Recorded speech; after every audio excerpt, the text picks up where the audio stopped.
It is PDM time once again. Hey friends, Ash here. Welcome back to Gents. Hope that you're doing well. Today we're taking a look at the newest men's fragrance release from Parfums de Marly. This little beaut right here, Perseus. This was sent to me by a friend. Shout out to you. You know who you are. I'll link in the description where you can pick this up if you are so inclined. It is not too cheap. This size right here is gonna run you $365. That is 4.2 ounces, or you can get the 75 ml size for $260. So that's what the retail cost is on this one. So again, that will be linked down in the description below. And here are codes that you can use at a bunch of different websites to save yourself some money should you shop at those sites. All right, guys, what do you say we go ahead and take a quick look at the presentation here, and then we can start talking about Perseus. That's actually pretty sweet. I caught it correctly.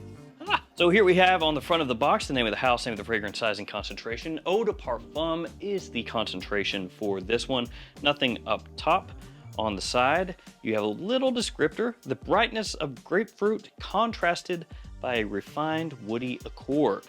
As usual, little information on the house on the back of the box, and then on the bottom, your badge code and your barcode. My badge code in its entirety, 3463329A. And here we have the bottle. I actually love the color scheme here. A little bit, creamsicle-ish to an extent? But yeah, really like the color scheme on this one. Think it pops. Looks really nice. You have your typical PDM men's bottle style to this one. As always, feels nice and heavy in the hand. On the bottom sticker with your badge code, and the cap, as always, clicks into place. Cap test. Can you pick this up roughly by the cap? Yes, you can. Do I suggest you do that? No, I don't. Let's go ahead and share a couple sprays, guys. Atomizers on these always very good. There we go. So, what is the deal with Perseus? How does it smell? Is it worth potentially buying or putting on the short list to sample or buy down the road should it pop up at discounters for a nice price, which is always the preferred way of doing it, or at least for most people, I'd say. Well, this one is very much a spring and summertime release, which means this is gonna be kind of lumped in there with Sedley, Percival, Greenlee, fragrances like that that are more for spring and summertime. This is not a PDM that's gonna be lumped in there with, Leighton, Altair, or any of those. I'm gonna go over with you guys the note breakdown here very quickly. Pretty simple for the most part. In the top, you have grapefruit, bergamot, and black currant. In the mid, green mandarin, vetiver, and geranium. And then in the base, dry wood, ambergris, and cashmere. So when you first spray this fragrance on, you get a nice big blast of citrus. So that grapefruit comes through very clearly. It is a little bit tart, slightly rindy, not overtly so, but a little bit of rindiness in there. And it's gonna come across not overly sweet. It's still very fresh, but it is, as I said, more on the tart side of citrus. And you do have 3 different citrus notes there, so it's this kind of melange of different citrus pops that you get there right off the top. Grapefruit, though, is going to be the one that is most noticeable. Still, I love the way this stuff smells in the opening. Really nice. A little bit of white fuzziness to it when you first spray it, but this almost static, this effervescence when it hits your nose. And it does have some similarities to Terre d'Hermès, specifically Terre d'Hermès Eau Très Fraîche. Now, it's not 100% that. It doesn't go all the way over there. Actually, I think it's a little bit even more cleaned up than Eau Très Fraîche was, but it's sort of in that style, in that vein. So the way the citrus hits you here with that underlying vetiver, that underlying woodiness, it's gonna remind you of Terre d'Hermès. And there's more that we'll talk about in a second with that, but let's get back to how this one specifically smells. That citrus, as I said, it hits you off the top, nice tartness, a little bit of rindiness, and a very fresh. Also, really classy smelling, I think, when you first spray this, actually the entirety of the scent, really. But as it starts to dry down, that citrus doesn't fully fade away. It steps back a bit, but you can still pick up remnants of it for quite a while. And it melts together really nicely with that vetiver. So as you can probably tell just by the note breakdown, it is more of a dry, woody vetiver, which again, in the base, dry woods or a dry wood accord is one of the notes, so that makes sense. So yes, dry, woody, maybe even a slight like dry grass touch to it from the vetiver. Get a little bit of geranium in there that helps maintain some of the freshness as it heads through the mid. Again, I mentioned it earlier, like fuzziness, effervescence almost. That is in the dry down as well with the woods, which makes sense because of cashmere being there as a base note. So yeah, like I said, the first thing it reminded me of, Terre d'Hermès Eau Très Fraîche to an extent, only an even more cleaned up and higher quality version of that, but also with faint aspects of Roger Parfums Elysium, more specifically the Parfum Cologne edition that comes in the blue bottle. Now, to me, it's almost like this is a melding of those two fragrances. Comes across a little bit more leaning toward that Terre d'Hermès side because of the vetiver that's in here, that dry woodiness that's in here. But yeah, it's got a little bit of Elysium as well. The Elysium aspect is more so the citrus with that sort of effervescence that it has, which honestly, the effervescence that's in here lingers for quite a while. And so that's the part that's gonna remind you of Elysium a bit. So yeah, to dumb this down, simplify it a little bit, you could say that it takes aspects from Elysium and combines it with aspects of Terre d'Hermès, and then you have this. And I know to some people, they'll hear that and be like, oh, you know, that's kind of boring, isn't it?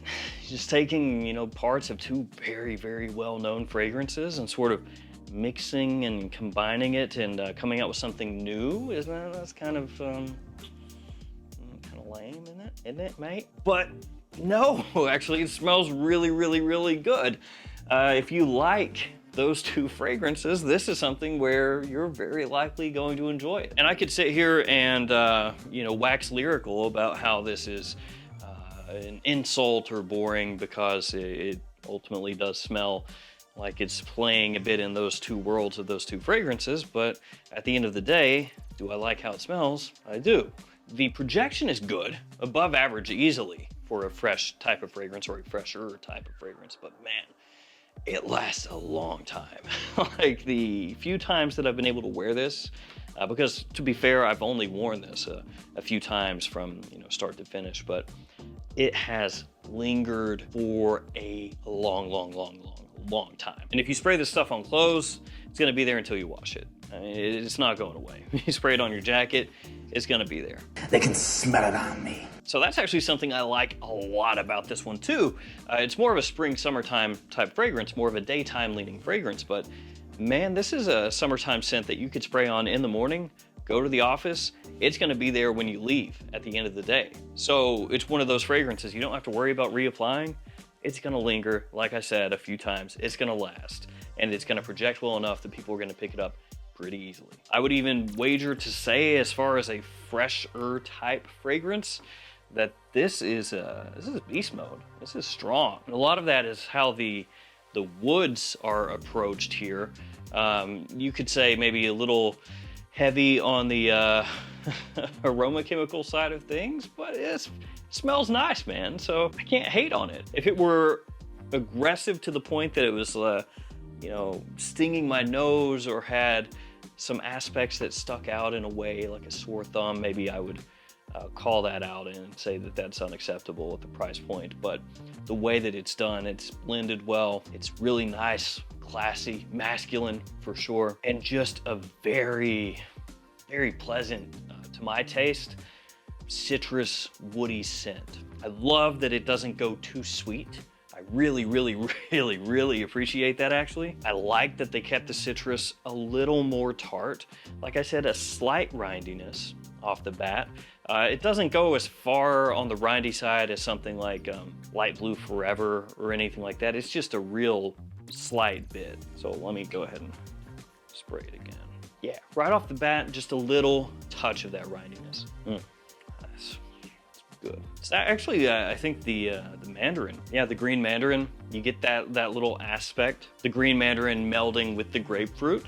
Just really, like I said, very pleasing. Really Perseus keeps in line with what I kind of view the Parfums de Marly aesthetic as, which is giving you niche fragrances, quality fragrances that have good performance typically, that approach things more from like a designer point of view. And by that I mean, by and large, trying to give you something that you're going to wear and wear a lot. Because there are a ton of niche fragrances out there that have good wearability to them, but maybe you don't wear them a huge amount, right? Special occasions, things like that. But Parfums de Marly, for the most part, is trying to approach this, at least the way that I view it, in much the same way a designer brand would, where they're trying to put something out that you're gonna go, oh, the quality is good here.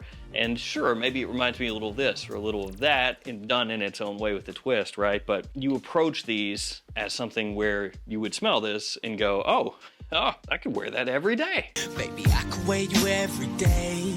So that's Perseus. I really enjoy it. I'm sure that some people will find it redundant compared to those couple fragrances that I brought up. You know, some people are going to see this not as different enough from those, and they'll say, oh, you know, poo poo poo. But I think it's nice, and I think that it's not redundant, again, for me personally, compared to those. And this is one I would happily buy. I would put this, for me, my own, again, personal taste, above Greenlee, and it can hang easily with Percival or Sedley. Completely different kind of fragrance, but I think that, yeah, I think it's that nice. So there we go. Perseus, really enjoy it. Those are my first impressions. Thank you guys for hanging with me. If you've smelled it, let me know what you think about it. Let me know if you think it's redundant compared to those fragrances, or perhaps even other ones where maybe some of you out there, when you smell this, you know, you find a different comparison that it reminds you of. Because sometimes that'll happen. I've talked to people, you know, and I'll say, this fragrance reminds me of this. And they'll be like, oh, that's cool. Well, to me, it reminds me of this. And then I'll be like, oh, I hadn't thought of that, but yeah, kind of. Anyway, thank you guys. Stay safe out there. See you tomorrow with another fragrance video. See you.